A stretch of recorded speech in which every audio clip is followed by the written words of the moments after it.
আমি খুব শীঘ্রই এই তিস্তা মহাপরিকল্পনার কাজ হাতে নিব। মাননীয় প্রধানমন্ত্রী জনাব তারেক রহমান নির্বাচনের আগে ওই যে জাগো বাহিনী আন্দোলনে কথা বলতে গিয়ে তিনি এই জাতির সামনে, এলাকাবাসীর সামনে কমিটমেন্ট করেছেন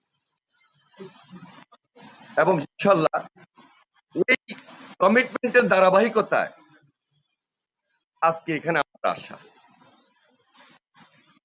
আমি আসার আগে 3 দিন হয়েছে পার্লামেন্টে আমি এবং আমাদের মাননীয় মন্ত্রী আসাদুল হাবিব দুলু একসঙ্গে মিলে মাননীয় প্রধানমন্ত্রীর সঙ্গে কথা বলেছি যে আপনারা যান এবং এলাকাবাসীকে আশ্বস্ত করে আসেন যে আমি খুব শীঘ্রই এই তিস্তা মহাপরিকল্পনার কাজ হাতে নিব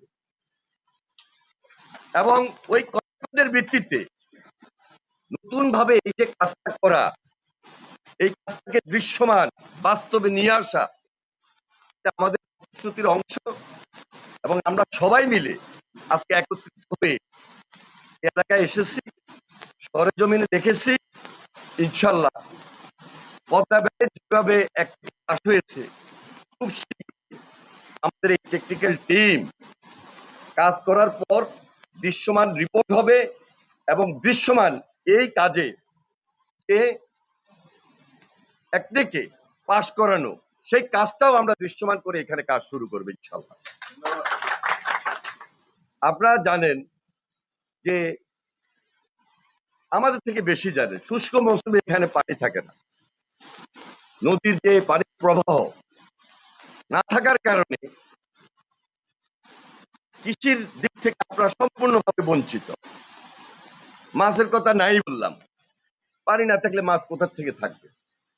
আরেকদিকে এই যে এখন যে মৌসুমটা, উজানে গজলডোবা, সেখানে যেইভাবে পানির স্রোত, স্রোতের কারণে, কারণ গেট গুলা তো তারা ওপেন করে দিয়েছে পার্শ্ববর্তী দেশ, এই পানির স্রোতের কারণে, এবং এটা তো একটা খরা স্রোত, খাড়া স্রোত, এখানে এই যে তিস্তার পাড় ভেঙে যাচ্ছে।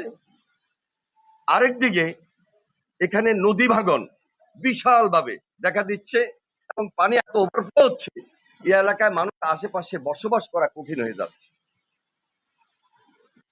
যার কারণে আমরা যদি খুব পরিকল্পিত বাঁধ নির্মাণ করি, পরিকল্পিত ড্রেজিং করি, এখানে এক্সপার্টরা আছেন, আমি কিন্তু এক্সপার্ট না, আমার অভিজ্ঞতা থেকে বলতেছি, আমরা যদি পরিকল্পিত ড্রেজিং করি, পরিকল্পিত বাঁধ দিই, আমাদের এই অঞ্চলের মানুষকে আমরা ইনশাআল্লাহ আল্লাহর হুকুম রক্ষা করতে সক্ষম হব।